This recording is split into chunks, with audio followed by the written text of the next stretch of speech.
ஒரு இருபண்பு கலப்பு சோதனையை நாங்கள் எடுத்துக்கிட்டோம். இருபண்பு கலப்பு சோதனை நாம் செய்ய போகிறோம். இருபண்பு கலப்பு சோதனை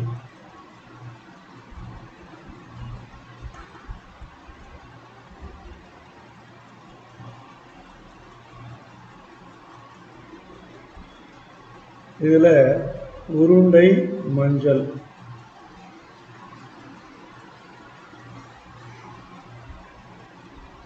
உருண்டை விதை மஞ்சள் விதையிலை, இந்த தாவரத்தோட சுருங்கியது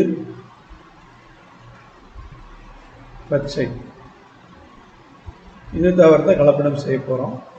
இந்த உருண்டை மஞ்சளுக்கு கேபிட்டல் ஆர் கேபிட்டல் ஆர் உருண்டைக்கு, கேபிட்டல் ஒய் மஞ்சளுக்கு, இது ஸ்மால் ஆர் ஸ்மால் ஒய்.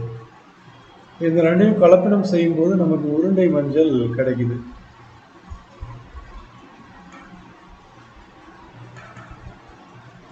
இது வந்து பேரண்ட் அப்படின்னு வச்சுக்கிட்டோம்னா இது F1 முதல் தலைமுறை தாவரம் அப்படின்னு வச்சுக்கலாம். இதை பேரண்டோட ஜீனாக்க விகிதம் அப்படின்னு வச்சுக்கலாம்.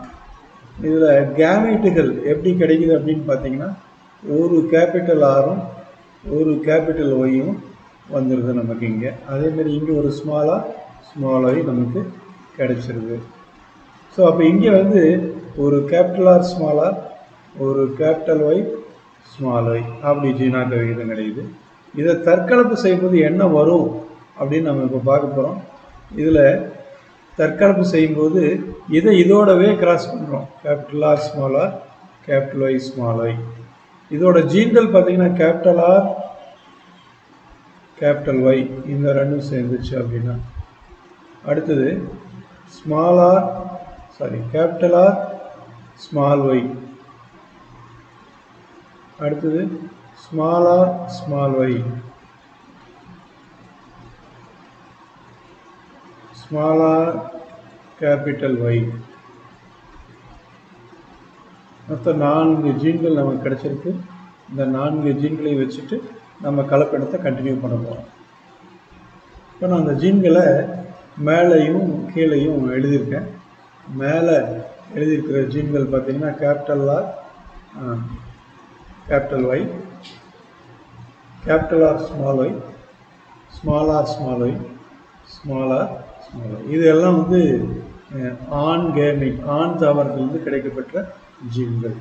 ஓகே, அடுத்தது பெண் தாவரத்திலிருந்து கிடைக்கப்பட்ட ஜீன்கள் பார்த்தீங்கன்னா அதே தான். கேபிட்டல் ஆர் ஸ்மால் ஒய்,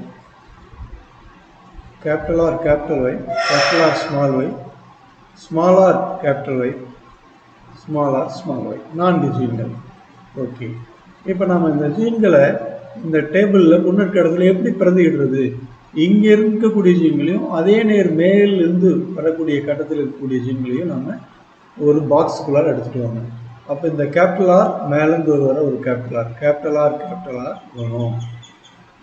இந்த சைடில் இருக்கிற பாக்ஸ்லேருந்து கேபிட்டல் ஒய், மேலேருந்து பாக்ஸ்லேருந்து வர கேபிட்டல் ஒய் வரும். ஸோ இந்த கேபிட்டல் ஆரும் கேபிட்டல் ஒய்யும் இருந்தால் இது வந்து உருண்டை மஞ்சள். ஆறுங்கிறது உருண்டைக்கான காரணி, ஒய்ங்கிறது மஞ்சளுக்கான காரணி. அதேமாரி capital R capital Y small Y உருண்டை மஞ்சள், capital R capital Y small Y உருண்டை மஞ்சள், capital R capital Y small Y உருண்டை மஞ்சள். ரெண்டாவது வரிசைக்கு வருவோம். Capital R capital Y small Y உருண்டை மஞ்சள். இங்கே கேபிட்டல் ஆர் ஸ்மால் ஒய் உருண்டை பச்சை. அடுத்தது capital R capital Y small Y உருண்டை மஞ்சள், கேபிட்டல் ஆர் ஸ்மால் ஒய் இது உருண்டை பச்சை.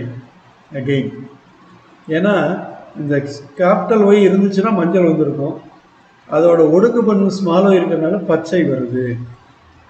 மூணாவது வரிசைக்கு வருவோம். கேபிட்டல் ஆர் கேபிட்டல் ஒய் உருண்டை மஞ்சள், capital R capital Y small Y உருண்டை மஞ்சள், ஸ்மால் ஆர் கேபிட்டல் ஒய் இது வந்து சுருங்கியது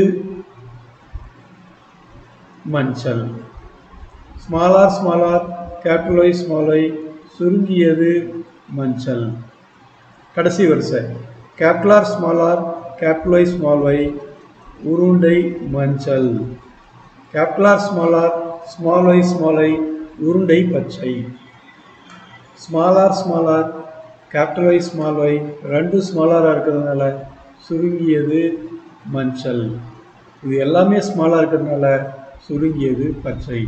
அப்போ மொத்தம் 9 உருண்டை மஞ்சள், 3 உருண்டை பச்சை, 3 சுருங்கியது மஞ்சள், 1 சுருங்கியது பச்சை வந்திருக்கு.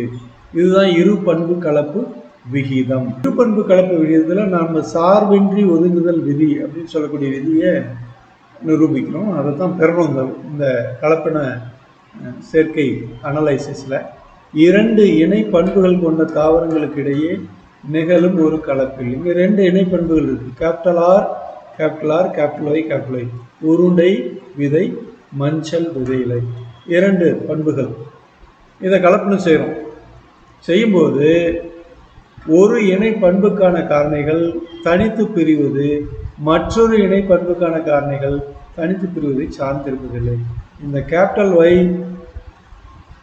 கேபிட்டல் ஆர் ரெண்டும் பிரிவதற்கு சம்பந்தம் இல்லை.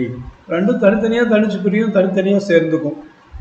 இதை தான் நம்ம சார்பின்றி ஒதுங்குதல் விதி அப்படின்னு சொல்கிறோம். சார்பின்றி ஒதுங்குதல் விதி இதில் நமக்கு 9 மஞ்சள் உருண்டை தாவரங்கள் கிடைக்குது, 3 உருண்டை பச்சை தாவரங்கள் கிடைக்குது, 3 மஞ்சள் சுருங்கிய தாவரம் கிடைக்குது, 1 பச்சை சுருங்கியது கிடைக்குது.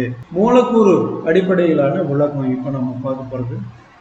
இந்த மஞ்சள் உருண்டை எப்படி வருது, பச்சை சுருங்கியது எப்படி வருது அப்படின்றதையெல்லாம் நம்ம மூலக்கூறு அடிப்படையில் பார்க்க போகிறோம். ஓகே, இப்போ கேபிட்டல் ஆர் இருந்துச்சு அப்படின்னா என்ன நடக்கும் அப்படின்னு பார்க்கலாம். ஓங்கு அல்லில் கேபிட்டல் ஆர் இருந்துச்சுன்னா செயல்படும் நொதி SBE1 உருவாக்கும். இது நேரான கிளைத்தலற்ற தரச உருவாக்கத்துக்கு பயன்படுது. இது மாற்றத்திற்கு உட்பட்ட கிளைத்த தரச அமைலோபெக்டினை உருவாக்குது, உருண்டை பட்டாணியை உருவாக்குது. கேபிட்டல் ஆர் இருந்தால் SBE1 நொதி உருவாகுது, கிளைத்தலற்ற தரச அமைலேஸ் உருவாகுது, கிளைத்த தரச அமைலோபெக்டின் உருவாகுது, உருண்டை பட்டாணி உருவாகுது. இது கேபிட்டல் ஆர் இருந்தால். ஸ்மால் ஆர் இருந்தால் செயல்படா நொதி, SBE நொதி செயல்படாது, நேரான கிளைத்தலற்ற தரச அமைலேஸ் தான் உருவாகுது.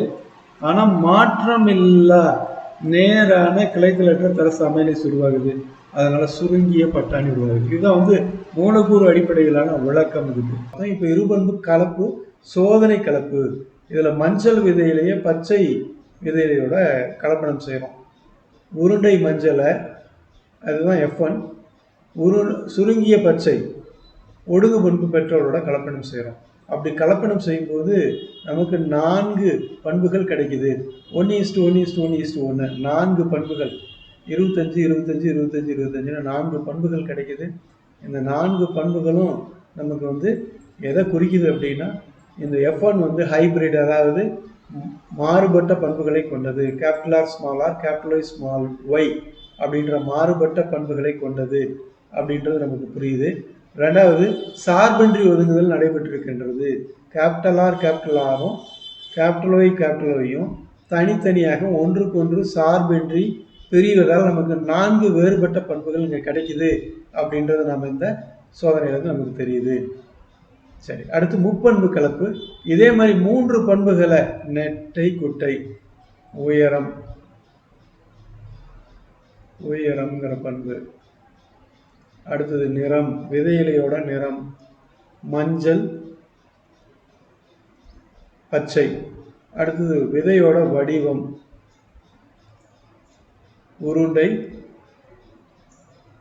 சுருங்கியது. ஸோ இந்த 3 நாம் எடுத்துக்கும் போது என்ன ஆகுது அப்படின்னா, நமக்கு என்ன கிடைக்குது அப்படின்னா, நமக்கு பண்புகள் எப்படி பாரம்பரியமாகுதுன்னா 27:9:9:9:1 கிடைக்குது. ஸோ இந்த பாரம்பரியம் நமக்கு எதை விளக்குது அப்படின்னா, ஓங்குத்தன்மை விதி, சார்பின்றி ஒதுங்குதல் விதி, தனித்து பிரிதல் விதி ஆகியவற்றை விளக்குகின்றது. முப்பண்பு கலப்பிலையும் சார்பின்றி ஒதுங்குதல், ஓங்கு தன்மை, தனித்து பிரிதல் ஆகியவை கடைபிடிக்கப்படுகிறது. மெண்டலிய மரபியலின் விரிவாக்கம். மெண்டலிய மரபியல் அப்படின்றது 3:1, 9:3:3:1 இந்த 2 வெளிப்பாடு தான். ஒரு பண்பு கலப்பில் 3:1 கிடைக்குது, இருபண்பு கலப்பில் 9:3:3:1 கிடைக்குது. இந்த ரெண்டுமே நமக்கு வந்து எல்லா தாவரங்களையும் கிடைக்குதான்னு பார்த்தீங்கன்னா, இந்த சோதனைகளை வேற தாவரங்களெல்லாம் அப்ளை பண்ணி பார்த்தோம்னா அதில் வேறுபாடு வருது. அது ஏன் அப்படின்னு பார்த்தோம்னா, மெண்டலிய மரபியலின் விரிவாக்கம் தான் அதுக்கு காரணம். அது என்னன்றதை நம்ம விளக்கமாக பார்க்க போகிறோம். இதில் நம்ம முதல் சோதனையாக ஒரு பண்பு கலப்பு சோதனை பார்த்தோம். ஒரு பண்பு கலப்பு சோதனை. இந்த ஒரு பண்பு கலப்பு சோதனையில் கேபிட்டல் டியை ஸ்மால் டி நெட்டையை குட்டையோட கிராஸ் பண்ணோம். இந்த நெட்டையை குட்டையோட கிராஸ் பண்ணும்போது இந்த கேபிட்டல் டி ஸ்மால் டீயை மறைச்சது.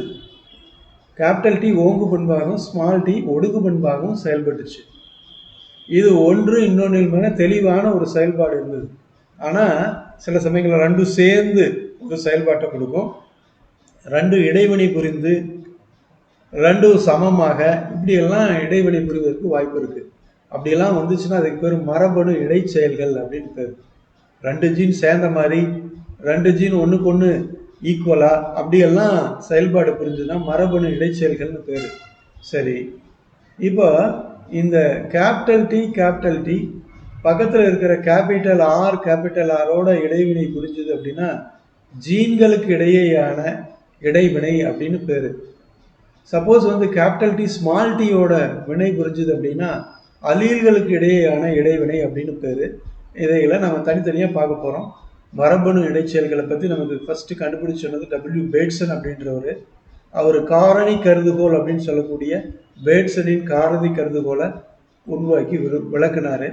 அதில் மரபணுகளுக்கு உள்ளாக கேபிட்டல் டி ஸ்மால் டிக்கு உள்ளாக நடைபெறக்கூடிய செயல்களை, அல்லீல்களுக்கு இடையே நடைபெறும் செயல்கள் இன்ட்ரா அல்லீலிக் இன்ட்ராக்ஷன்ஸ் அப்படின்னு சொன்னார். மரபணுக்களுக்கு இடையே நடைபெறும், அதாவது கேபிட்டல் டிக்கும் கேபிட்டல் ஆருக்கும் இடையே நடைபெறக்கூடிய செயலை மரபணுக்களுக்கு இடையே நான் அல்லீலிக் இன்ட்ராக்ஷன் அப்படின்னு சொன்னார். இவைகள் நம்ம ஃபர்தராக பிரிக்கிறோம். அல்லீல்களுக்கு இடையே நடைபெறக்கூடியதை முழுமையற்ற ஓங்குதன்மை, இணை ஓங்குதன்மை, பல்கூட்டு அல்லீல்கள், பல பண்புகளை வெளிப்படுத்தும் மரபணுகள், இப்படியெல்லாம் பிரிக்கிறோம். நாம் அதுக்கெல்லாம் நம்ம பார்க்க போகிறோம். அடுத்தது முழுமையற்ற ஓங்குதன்மை, கலப்புறா மரபணுக்கள், இப்படி இதை வந்து 2-3 விதமாக சொல்லலாம். ஜெர்மானிய தாவரவியலர் காரன்ஸோட ஒரு ஆய்வை நம்ம பார்த்தோம் அப்படின்னா இதை புரிஞ்சுக்கலாம். மெராபிலிஸ் ஜலாபா அப்படின்னு சொல்லக்கூடிய ஒரு தாவரத்தை எடுத்துக்கிறாரு தன்னுடைய ஆய்வுக்கு. அதில் சிவப்பு மலர்களை எடுத்துக்கிட்டு வெள்ளை மலர்களோட கலப்பனை செய்கிறாரு. தூய்மையான தூய கால்வழி சிவப்பு, தூய கால்வழி வெள்ளை. தூய கால்வழினா தொடர்ந்து 3-4 சந்ததிகளுக்கு அது வந்து சிவப்பையே கொடுத்துச்சுன்னா தூய கால்வழி சிவப்பு. தொடர்ந்து 3-4 சந்ததிகளுக்கு வெள்ளையே கொடுத்துச்சுன்னா தூய கால்வழி வெள்ளை. இது ரெண்டையும் கலப்படம் செய்யும் பொழுது இது பெற்றோர் சந்ததின்னு போட்டிருக்கு. F1 அவருக்கு வந்து முதல் மகவு சந்ததி F1 என்ன கிடைக்குதுன்னா 2க்கும் இடைப்பட்ட இளஞ்சிவப்பு நிறம் கிடைக்குது. இந்த இளஞ்சிவப்பு நிறம் சரி வந்துருச்சு அப்படின்னு அதோட நிறுத்தாமல் F2-வை உருவாக்குறாரு. F2 எப்படி உருவாக்குறாருன்னா இதில் இருக்கிற மகரம் தூள் எடுத்து இதோட சூழலை முன்னாலேயே போட்டு தற்கலப்பு செய்கிறார். அப்படி தற்கலப்பு செய்யும்போது அவருக்கு என்ன கிடைக்குதுன்னா F2 கிடைக்குது. F2 கிடைக்கும்போது அவருக்கு என்ன கிடைக்குதுன்னா 1:2:1 கிடைக்குது. 1 சிவப்பு, 2 இளஞ்சிவப்பு, 3வது வெள்ளை.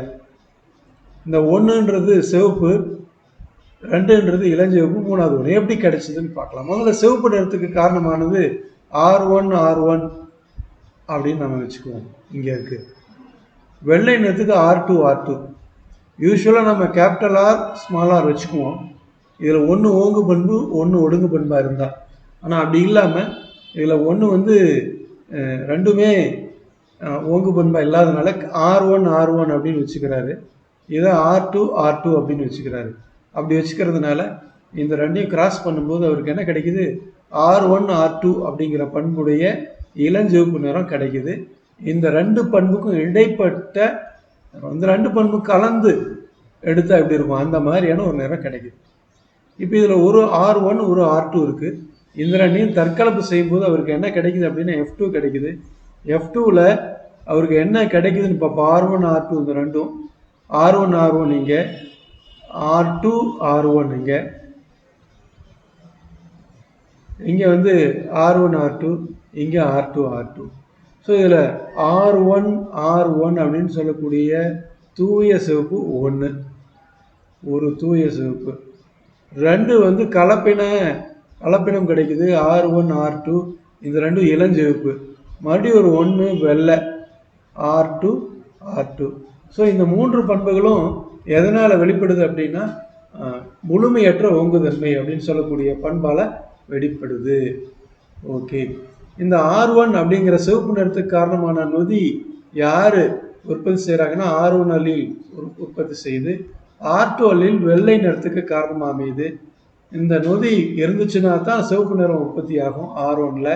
அப்போ R1 இருக்கிற இடத்துல எல்லாம் சிவப்பு உற்பத்தி ஆகுது, R1 இல்லாத இடத்துல வெள்ளை உற்பத்தி ஆகுது. ஒரு R1 இருக்கிற இடத்துல பாதி அளவு நொதி இருப்பதால பாதி அளவு பண்பு வெளிப்படுகிறது.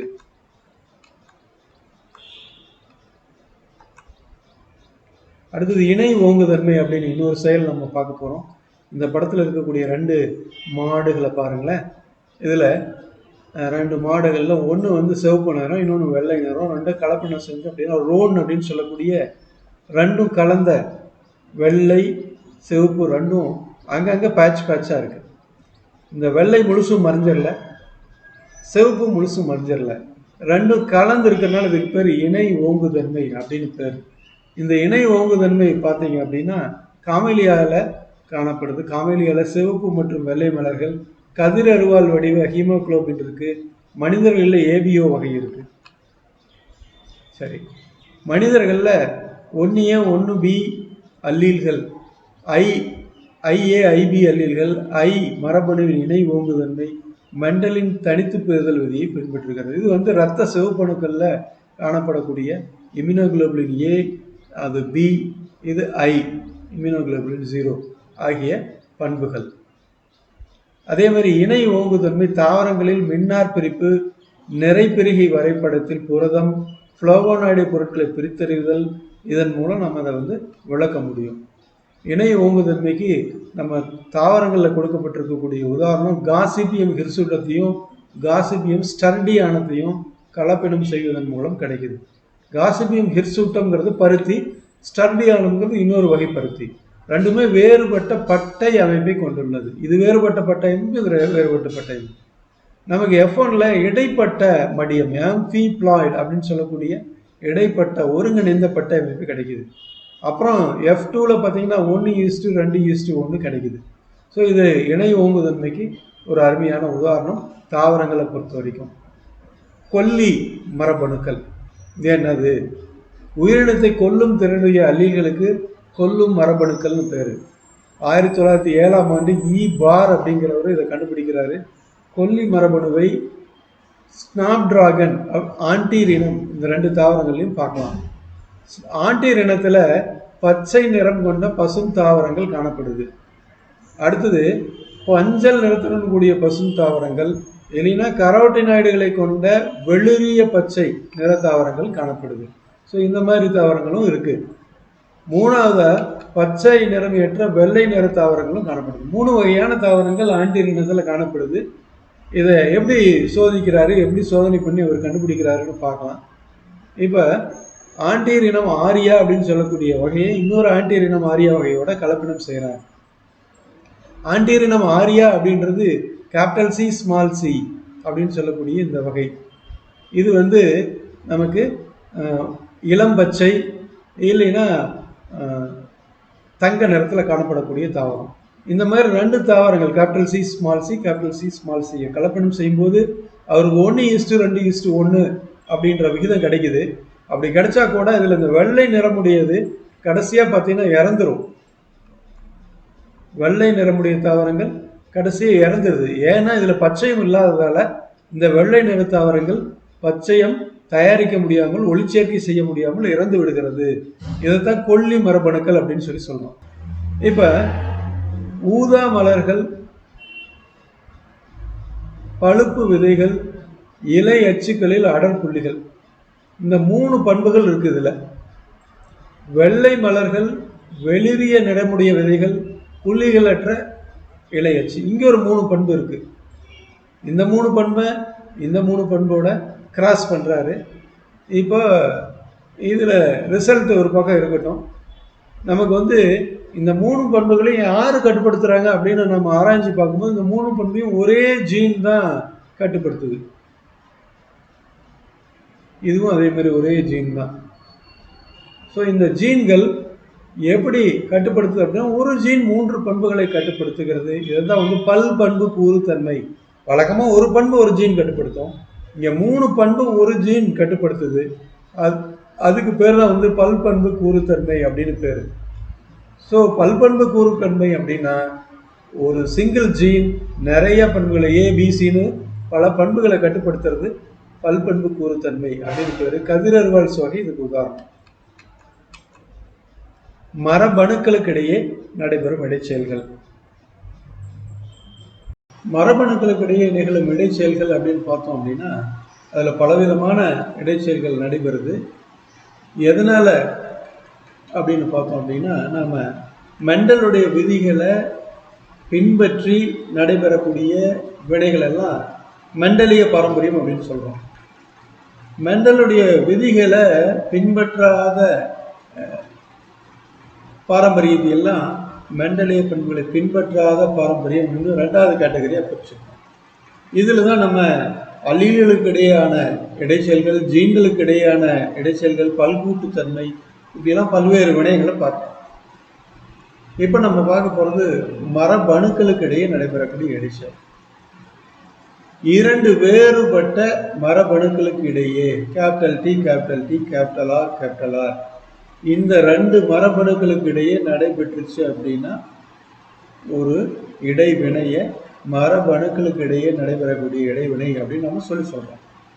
இந்த இடைவினையால் ஒரு புது பண்பு அல்லது புது விதமான விகிதம் நமக்கு கிடைக்கும். அதை இப்போ நம்ம ஓங்குத்தன்மை மறைத்தல் அப்படின்றது மரபணுக்களுக்கிடையே நடைபெறக்கூடிய இடைச்செயலில் ஒரு முதல் உதாரணம். இதுக்கு நம்ம பூசணி செடியை எடுத்துக்கலாம். இந்த பூசணி செடியில் பெற்றோராக நம்ம 2 பூசணி செடி எடுத்துக்கலாம். வெள்ளை கனி, வெள்ளை நிறமுடைய கனி உடைய தாவரத்தையும் மஞ்சள் நிறமுடைய கனி உடைய தாவரத்தையும் நம்ம கலப்படம் செய்கிறோம். அப்படி கலப்படம் செய்யும்போது நமக்கு F1 யார் கிடைக்கிறாங்க அப்படின்னு பார்த்தீங்கன்னா வெள்ளை நிறமுடைய கனி உடைய தாவரங்கள் கிடைக்குது. சரி, இதில் வெள்ளை நிறமுடைய கனியை நம்ம தற்கலப்பு செய்கிறோம். F1 வெள்ளை நிறமுடைய கனியை தற்கலப்பு செய்கிறோம். அப்போ F2 கிடைக்குது. 2வது சந்ததி, தலைமுறை சந்ததியில் பார்த்தீங்கன்னா வெள்ளை கனி ஒரு 12, மஞ்சள் ஒரு 3, பச்சை ஒரு 1. ஸோ இந்த மாதிரி விகிதங்கள் கிடைக்கிறதுனால இது நம்ம என்னன்னு முடிவு பண்ணியிருக்கோம் அப்படின்னு பார்த்தீங்கன்னா இந்த மெண்டலிய விகிதத்திலிருந்து இது மாறுபட்டு காணப்படுது. மெண்டலிய இது 9:3:3:1, ஆனால் இங்கே 12:3:1 இருக்குது. எதனால் இந்த மாற்றம் அப்படின்னு பார்க்குறோம். இங்கே ஜீன்களுக்கு வெள்ளைக்கு கேபிட்டல் W வச்சுக்கிட்டோம். Capital W. சரி, மஞ்சளுக்கு ஸ்மால் டபிள்யூன்னு வச்சுக்கிட்டோம். நமக்கு இந்த பாரம்பரியத்தில் கடைசியில் வரைக்கும் பார்த்தோம் அப்படின்னா இது ஒர்க் அவுட் ஆகலை. அதனால் நம்ம இன்னொரு ஜீனையும் சேர்த்துக்கிட்டோம், ஸ்மால் ஜி அப்படின்னு ஒன்று. அந்த ஸ்மால் ஜியோட ஓங்கு பண்பு கேபிட்டல் ஜி. இதுதான் மஞ்சளுக்கான காரணம்.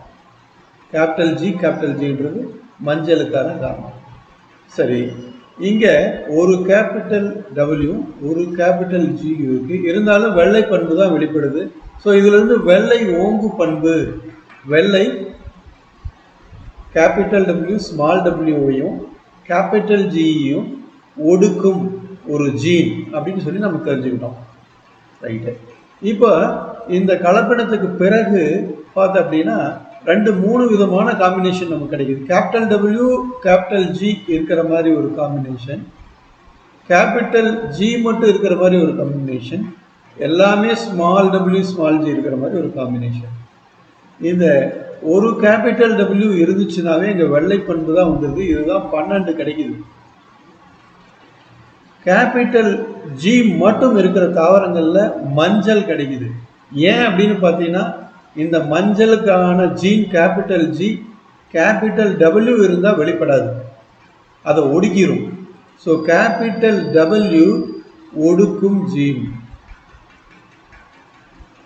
கேபிட்டல் ஜி ஒடுங்கும் ஜீன். சரி, அப்போ கேபிட்டல் டபிள்யூ இருக்கும்போது கேபிட்டல் ஜி வெளிப்படாது. கேபிட்டல் டபிள்யூ இல்லாத போலாம் கேபிட்டல் ஜி வெளிப்படும். ரெண்டு பேருமே ஸ்மால், கேபிட்டல் டபிள்யூவும் இல்லை ஸ்மால் டபிள்யூ தான் இருக்குது, கேபிட்டல் ஜியும் இல்லை ஸ்மால் ஜி தான் இருக்குது. அப்போ ஒடுங்கு பண்பு பச்சை வெளிப்படுது. ஸோ இதிலிருந்து ஒரு ஜோடி ஜீன் கேபிட்டல் டபிள்யூ இன்னொரு ஜோடி ஜீன் கேபிட்டல் ஜியை பாதிக்குது.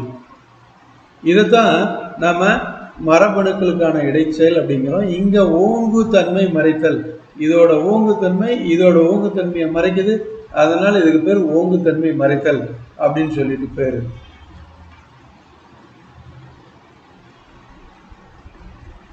அடுத்து நம்ம பார்க்க போறது பல்காரணிய பாரம்பரியம் அப்படின்னு சொல்லிட்டோன்னு.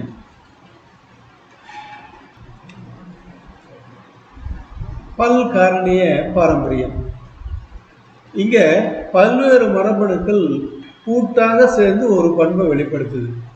இதைத்தான் நம்ம பல்காரணிய பாரம்பரியம் அப்படின்னு சொல்றோம். பல மரபணுக்கள் ஒன்று சேர்ந்து ஒரு பண்பை நிர்ணயிக்கலாம். வழக்கமாக நம்ம ஒரு பண்பை ஒரு மரபணு தானே தீர்மானிக்கும். பார்க்கலாம், இங்கே உதாரணத்தோடு பார்க்கலாம். அதை முதல்ல ஹெச் நில்சன், ஹீல் இந்த ரெண்டு பேரும் கோதுமை விதையுறைகளில் 1909 ஆராய்ச்சி பண்ணி கண்டுபிடிக்கிறாங்க. இந்த ஆராய்ச்சியை நம்ம பார்ப்போமே. இங்கே 2 கோதுமை தாவரங்களை அவங்க கலப்படத்துக்கு எடுத்துக்கிறாங்க. முதல் கோதுமை தாவரம் பார்த்தா அடர் சிவப்பு, 2வது கோதுமை தாவரம் வெள்ளை. இந்த ரெண்டையும் எடுத்து கலப்படம் செய்கிறாங்க. இதை தான் பெற்றோர் சந்ததிக்கு எடுத்துக்கிறாங்க. இந்த அடர் சிவப்பையும் வெள்ளையும் கலப்படம் செஞ்சால் அவங்களுக்கு F1ல என்ன கிடைக்கணும், இன்னும் அடர் சிவப்பு கிடைக்கணும், இல்லைன்னா வெள்ளை கிடைக்கணும். ஆனால் இளஞ்சிவப்பு கிடைக்குது. ஸோ இது ஒரு மாதிரி ரெண்டுக்கும் இன்பிட்வீன் அந்த மாதிரியான ஒரு பண்பு. இந்த F1 தற்கலப்பு பண்ணுறாங்க, அவங்களுக்கு F2 கிடைக்குது. F2 ஆக்சுவலாக அவங்களுக்கு மெண்டலோட பாரம்பரியத்துப்படி 9:3:3:1 கிடைக்கணும். இதுதான் மெண்டலோடைய பாரம்பரிய விதிகளின் படி, இருபண்பு கலப்பு படி, சார்பின்றி ஒதுங்குதல் விதிப்படி 9:3:3:1 வரணும். ஆனால் அவங்களுக்கு என்ன வந்திருக்கு அப்படின்னு பார்த்தீங்கன்னா, அவங்களுக்கு பல்வேறு நிறங்களில் விதைகள் கிடைச்சிருக்கு. உதாரணமாக சிவப்பு கிடைச்சிருக்கு, இளஞ்சிவப்பு கிடைச்சிருக்கு, வெளிரிய சிவப்பு கிடைச்சிருக்கு, வெள்ளை கிடைச்சிருக்கு, வெள்ளை கலந்த சிவப்பெல்லாம் கிடைச்சிருக்கு. இப்படி ஒரு 4-5 நிறங்கள் அவங்களுக்கு கிடைச்சிருக்கு. எதனால அப்படின்னு பார்க்கலாம். இப்ப அவங்களோட அடர் சிவப்புக்கான காரணியாக ஜீனாக மரபணுவாக R1 R1 R2 R2 2 ஜோடி ஜீன்களை நம்ம கணக்கில் வச்சுக்கோம். இது எல்லாமே capital R1 capital R1 capital R2 capital R2. இதுதான் அடர் சிவப்பை நிர்ணயிக்குது, தீர்மானிக்குது. இதோட small form small r1 small r1 small r2 small r2 இது வெள்ளை நிறத்தை தீர்மானிக்குது. சரி, F1ல இங்கேருந்து ஒரு R1ம் இங்கேருந்து ஒரு R2வும் F1க்கு வருது, இங்கேருந்து ஒரு R1ம் இங்கேருந்து ஒரு R2வும் F1க்கு வருது. ஸோ அப்போ ஒரு கேபிட்டல் R1 ஒரு ஸ்மால் r1, ஒரு கேபிட்டல் R2 ஒரு ஸ்மால் r2, இப்படி நமக்கு F2ல மரபணு கட்டமைப்பு கிடைச்சிருக்கு. F2ல இருக்கிற தற்கலப்பு செய்யும் போது நமக்கு என்ன கிடைக்குது அப்படின்னு பார்த்தீங்கன்னா, இந்த R1 R2வோட எண்ணிக்கையை பொறுத்து 4மே கேபிட்டல் இருந்துச்சு அப்படின்னா அடர் சிவப்பு கிடைச்சிருக்கு. 3 கேபிட்டல் இருந்துச்சு அப்படின்னா நமக்கு இளஞ்சிவப்பு கிடைச்சிருக்கு.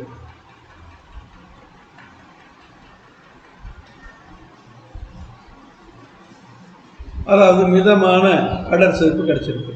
2 கேபிட்டல் இருந்தது அப்படின்னா மிதமான சிவப்பு கிடைச்சிருக்கு. ஒரு கேபிட்டல் மட்டும் இருந்ததுன்னா இளஞ்சிவப்பு கிடைச்சிருக்கு. எல்லாமே ஸ்மால் இருந்தால் வெள்ளை நிறத்தில் கிடைச்சிருக்கு. ஸோ சிவப்பு வெள்ளை அப்படின்னு பார்த்தோம்னா 15:1 அப்படிங்கிற விகிதம் கிடைக்குது.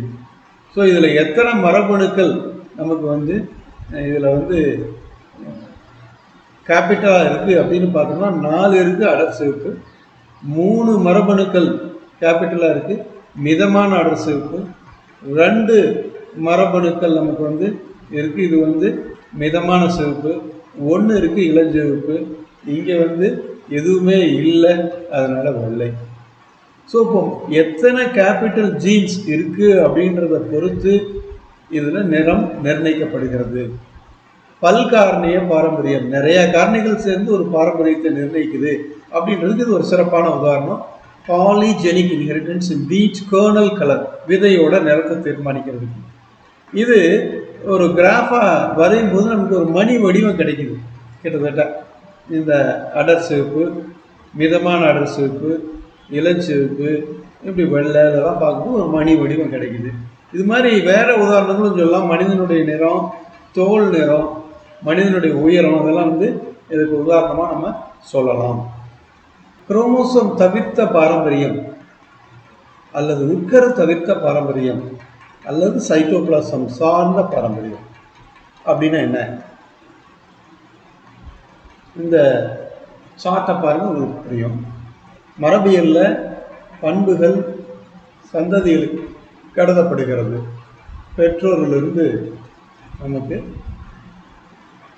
பண்புகளானது சேய்க்கு சந்ததிகளுக்கு கடத்தப்படும். இது மெண்டலோட விதிகளை பின்பற்றி கடத்தப்பட்டுச்சுன்னா மெண்டலிய பாரம்பரியம். மெண்டலோட விதிகளை பின்பற்றலை அப்படின்னா மரபு சாராத பாரம்பரியம். இப்போ இந்த மரபு சாராத பாரம்பரியம் தான் பார்த்துக்கிட்டு இருக்கோம்.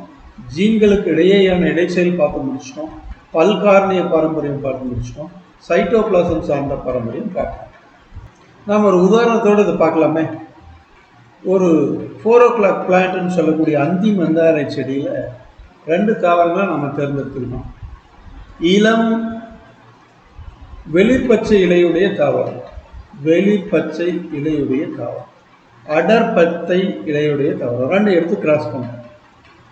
இந்த வெளிர்பச்சை இலையுடைய தாவரத்தை ஆணாக வச்சுக்கிட்டோம், அடர்பச்சை இலையுடைய தாவரத்தை பெண்ணாக வச்சுக்கிட்டோம். 2ஐயும் கலப்பணம் செய்யும்போது நமக்கு F1 அடர்பச்சை இலையுடையது கிடைச்சது. ஓகேப்பா, இது வந்திருக்கு, இது ஓங்குதன்மை அப்படின்லாம் நம்ம முடிவு பண்ணிட்டோம். இந்த கலப்பணத்தை நம்ம இன்னொரு மாதிரி மாற்றி செய்கிறோம். இந்த மாற்றி செய்கிறதுக்கு பேர் பரிமாற்ற கலவி அப்படின்னு பேர்.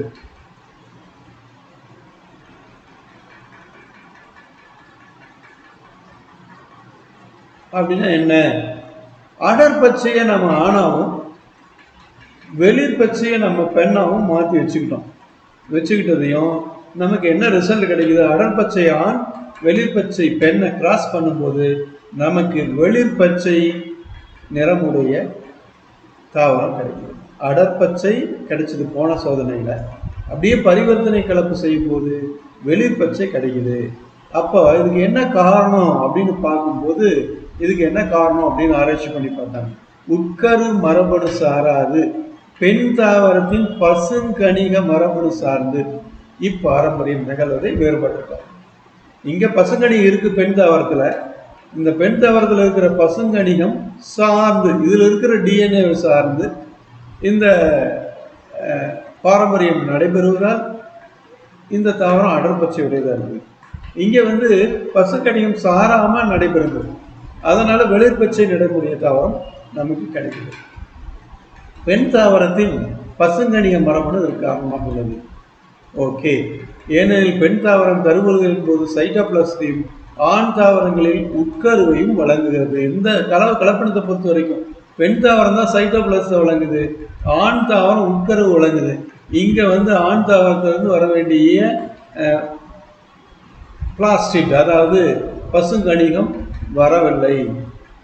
ஏன்னா இங்கிருந்து உட்கரு தான் வருது, சைட்டோபிளாசம் இங்கிருந்து தான் வருது. அப்போ நமக்கு கிடைக்க வேண்டிய அந்த பசுங்கணியை கிடைக்காதனால வெளிர்பச்சை நிறமுடைய தாவரம் கிடைக்குது. ஸோ இது பசுங்கணியம் சார்ந்த தாவரத்துக்கு பாரம்பரியத்துக்கு ஒரு சிறந்த உதாரணம். அடுத்து இன்னொரு சைட்டோபிளாசம் சார்ந்த பாரம்பரியம் பார்க்கலாம். அது என்ன தாவரம் அப்படின்னா முத்துச்சோளம். அந்த தாவரத்தில் நம்ம பார்க்க போகிறோம். சொர்க்கம் வல்கர் அப்படிங்கிறதுல அதில் ஆண் மலட்டுத்தன்மை மைட்டோகாண்ட்ரிய பாரம்பரியத்திற்கு ஒரு சிறந்த எடுத்துக்காட்டு. சரி, இந்த ஆண் மலட்டுத்தன்மை எப்படி நடக்குது அப்படிங்கிறது பார்ப்போம். இதுதான் முத்துச்சோளம். இதுதான் பாரம்பரியம் நடக்குது. தாயின் வழியை பண்பாக ஆண் மலட்டுத்தன்மை பாரம்பரியம் அடைகிறது. இதற்கு காரணமான மரபணு மைட்டோகாண்ட்ரியாவின் டிஎன்ஏவில் காணப்படுது. சரி, மைட்டோகாண்ட்ரியாவினுடைய டிஎன்ஏலேருந்து என்ன நடக்கும்? முத்துச்சோளத்தில் ஆண் மலட்டுத்தன்மை மைட்டோகாண்ட்ரிய பாரம்பரியத்திற்கு சிறந்த எடுத்துக்காட்டு. இங்கே ஒரு எக்ஸாம்பிள் நம்ம என்ன எடுத்துக்கிட்டோம்? முத்துச்சோளம் சொர்க்கம் வல்கர் தாவரத்தை எடுத்துக்கிட்டோம். இதில் இயல்பான சைட்டோபிளாசம் பெற்ற தாவரம் ஆண் என் அப்படின்னு வச்சுக்கிட்டோம். இயல்பற்ற சைட்டோபிளாசம் பெற்ற தாவரம் பெண்ணாக எஸ் அப்படின்னு வச்சுக்கிட்டோம். இந்த ரெண்டையும் கலப்படம் செஞ்சோம்னா F1 ஆள் மலட்டு தாவரம் நமக்கு கிடைக்குது. ஆண் கிடைக்குது, மலட்டு தாவரம் கிடைக்குது. சரி, இதில் இயல்பற்ற சைட்டோபிளாசம் பெற்ற தாவரம் ஆணாக இருக்காது, ஏனெனில் மலட்டு மகரந்தம் காணப்படுகிறது. சரி, இப்போ இயல்பற்ற சைட்டோபிளாசம் பெற்ற தாவரம் ஆணாக இருக்கிறதுக்கு வாய்ப்பில்லை, எஸ் எடுத்துக்கிட்டோம். ஓகே, இயல்பற்ற சைட்டோபிளாசம் பெற்ற தாவரம் பெண்ணாக இருக்க முடியும், என் அப்படின்னு எடுத்துக்கிட்டோம். ஸோ இங்கே கலப்பினமே நடைபெறவில்லை. ஸோ இயல்பாக இருக்கக்கூடிய சைட்டோபிளாசம் பெற்ற தாவரத்தை ஆணாவும் இயல்பற்ற சைட்டோபிளாசம் பெற்ற தாவரத்தை பெண்ணாக வச்சுக்கிட்டோம். F1 தாவரம் மலட்டு தாவரம் கிடைக்குது. இங்கே ரெண்டுமே இயல்பற்றதை வச்சுக்கிட்டு கலப்படம் செஞ்சோம்னா இது கலப்படம் நடைபெறுவதில்லை. இது சாத்தியமற்ற ஒரு கலப்பாக காணப்படுகிறது. ஆண் மலட்டுத்தன்மைக்கான சைட்டோபிளாசம் மரபு வழி அப்படிங்கிற இந்த டைட்டில் ஸ்லைடில் இருக்குது. இது என்னன்னு பார்ப்போம். இங்கே 2 தாவரங்களை கலப்படம் செய்கிறோம். இதில் முதல் தாவரம் வளமான ஆண், இரண்டாவது தாவரம் பெண். இங்கே RF ஸ்மால் RF RF இருக்குது. இங்கே கேபிட்டல் RF ஸ்மால் RF இருக்குது. இந்த ரெண்டையும் கலப்படம் செஞ்சோம்னா நமக்கு கிடைக்கக்கூடிய தாவரம் எஸ். என்ன அப்படின்னு பார்த்தீங்கன்னா கேபிட்டல் RF ஸ்மால் RF. இங்கேருந்து கேபிட்டல் RF வந்திருக்கு, இங்கேருந்து ஸ்மால் RF வந்திருக்கு. ஓகே, இங்கே மீட்டெடுக்கப்படும் மரபணுவால் உருவான வளமான ஆண். இந்த கேபிட்டல் RF அப்படிங்கிறது பார்த்தீங்கன்னா வளத்தன்மையை மீட்டெடுக்கக்கூடிய தாவரம் மரபணு. அதனால நமக்கு இங்கே வளத்தன்மை கிடைச்சிருச்சு. இந்த சோதனையில் பார்க்கலாம். NRF RF SRF RF. இதில் ஸ்மால் RF கிடைச்சிருது, இங்கேயும் ஸ்மால் RF வருது. இங்கே எப்படி கேபிட்டல் RF கேமிட்டா வந்துச்சோ அந்த மாதிரி ஸ்மால் RF கேமிட்டா வர்றதுக்கும் வாய்ப்பு இருக்குது. அப்போ இங்கே ரெண்டுமே ஸ்மால் RF வந்தாச்சு. இந்த மீட்டெடுக்கும் மரபணு இங்கே இல்லை. அதனால் என்ன ஆகுது அப்படின்னா உருவானது மலட்டு ஆணாக உருவாகுது. இது வளமான ஆண், இது வளமற்ற ஆண். ஸோ இந்த மீட்டெடுக்கும் மரபணு என்ன பண்ணுது அப்படின்னா வளத்தன்மையை மீட்டெடுக்கும் தன்மை வாய்ந்ததாக உள்ளது. ஸோ இயற்கையில் மலட்டுத்தன்மை வாய்ந்தது இருக்குது, மலட்டுத்தன்மை திரும்ப பெறப்பட்ட தாவரமாகவும் காணப்படுகிறது. முது மரபு மீட்சி. நம்ம பல்வேறு பண்புகளை இழந்து நாம் புது புது பண்புகளை பெற்றுக்கிட்டே இருக்கிறோம். காலப்போக்கில் இப்போ இருக்கக்கூடிய பண்புகள்லாம் மறைஞ்சு புது பண்புகள் நமக்கு வந்துடும். உதாரணத்துக்கு இப்போ நாம் இருக்கக்கூடிய உயரம் சராசரியாக அதிகரிச்சுக்கிட்டே போகுது அப்படின்னு சொல்கிறாங்க. உடல் இருக்கக்கூடிய முடி கொட்டிக்கிட்டே போகுதுன்னு சொல்கிறாங்க. மூளை வளம் அதிகரிச்சுக்கிட்டே போகுதுன்னு சொல்கிறாங்க. ஸோ இந்த மாதிரி நம்ம நிறைய பண்புகள் மாற்றம் அடைஞ்சிக்கிட்டே இருக்குது. அப்போ அந்த பழைய பண்புகள்லாம் என்ன ஆகும்? இந்த பழைய பண்புகள்லாம் எப்படி நம்ம கம்ப்யூட்டரில் எல்லாம் டஸ்ட்பினில் இருக்கும், அப்புறம் இரேஸ் பண்ணோம்னா அதெல்லாம் போய் உள்ள சிஸ்டமில் இருக்கிறதுல உள்ள சிஸ்டத்தில் இருக்கிற ஹார்ட்வேரில் ஸ்டோர் ஆகிடும். அந்த மாதிரி தான் இங்கேயும் பண்புகள்லாம் நம்ம பாடியில் இருக்கிற டிஎன்ஏக்களில் ஸ்டோர் ஆகிருக்கும், சேமித்து வைக்கப்பட்டிருக்கும். இந்த பண்புகள் சேமித்து வைக்கப்பட்டிருக்கக்கூடிய பண்புகள், டிஎன்ஏக்களில் இருக்கக்கூடிய பண்புகள் வெளிப்படா தன்மையில் இருக்கும். இது ஏதாவது ஒரு காரணத்தில் திடீர்னு வெளிப்பட்டுச்சு அப்படின்னா அதுக்கு பேர் தான் முது மரபு மீட்சி அப்படின்னு பேர். பழைய பண்புகள் ஏதாவது திடீரென்று ஏதாவது ஒரு காரணத்தால் வெளிப்பட்டுச்சுன்னா அதுக்கு பேர் முது மரபு மீட்சி. ஸோ இப்போ நீங்கள் படத்தில் ஒரு ஒரு பிக்சரில் பார்க்குறீங்க, ஒரு சிறுவனுக்கு பார்த்தீங்கன்னா உடலெல்லாம் முடி வந்திருக்கு. ஸோ இந்த உடல் முழுக்க முடி அப்படின்றது மங்கியில் குரங்கில் இருக்கக்கூடிய பண்பு. நம்ம குரங்குலேருந்து மனிதனாக வரும்போதே அந்த அடல் முடியை நம்ம இழந்துட்டோம். ஆனால் திரும்ப இந்த பையனுக்கு வந்திருக்கு. எப்படின்னா இந்த முதுமரபு மீட்சி, அட்டாவிசம் அப்படின்னு சொல்லக்கூடிய இந்த முதுமரபு மீட்சினால வந்திருக்கு. தாவரங்களில் முதுமரபு மீட்சிக்கு ஹிரோசியம் ஃபைலோசெல்லாவில் பாலின பெருக்கம் அடையும் பண்பு திரும்ப தோன்றுதல் ஒரு சிறந்த எடுத்துக்காட்டாகும். ஹிரோசியம் ஃபைலோசெல்லா இதில் பாலின பெருக்கம் வந்து இழந்துருச்சு, திரும்ப பெற்றிருக்கு. ஸோ இந்த குழந்தையில பாருங்களேன், இங்கே பின்னாடி ஒரு வெளி வளர்ச்சி தெரியுதா, வால் போன்ற வளர்ச்சி. ஸோ இதுவும் முதுமரபு மீட்சிக்கு ஒரு சிறந்த உதாரணம். நிறைய உதாரணங்கள் சொல்லிக்கிட்டே போகலாம். ஸோ முதுமரபு மீட்சினா மறைந்து போன ஒரு பண்பு டோட்டலாக மறையிற வரைக்கும் நம்ம உடம்புல நம்ம ஜீன்களில் இருந்துக்கிட்டு தான் இருக்கும். அது ஏதாவது மீண்டும் தோன்றுச்சுன்னா அதுக்கு பேர் முதுமரபு மீட்சி அப்படின்னு பேரு.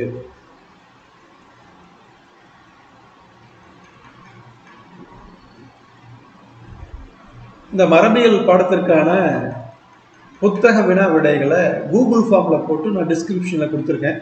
நீங்கள் யாராவது இதில் தேர்வு எழுதி பார்த்து ப்ராக்டிஸ் பண்ணணும்னு நினைக்கிறவங்க அதை அட்டன் பண்ணி ப்ராக்டிஸ் பண்ணலாம். 1 மார்க் டெஸ்ட் எல்லாமே அதில் இருக்குது. அது மட்டும் இல்லாமல் இந்த பாடங்களை சாப்டர் வைஸாக பிரிச்சும் போட்டிருக்கேன்.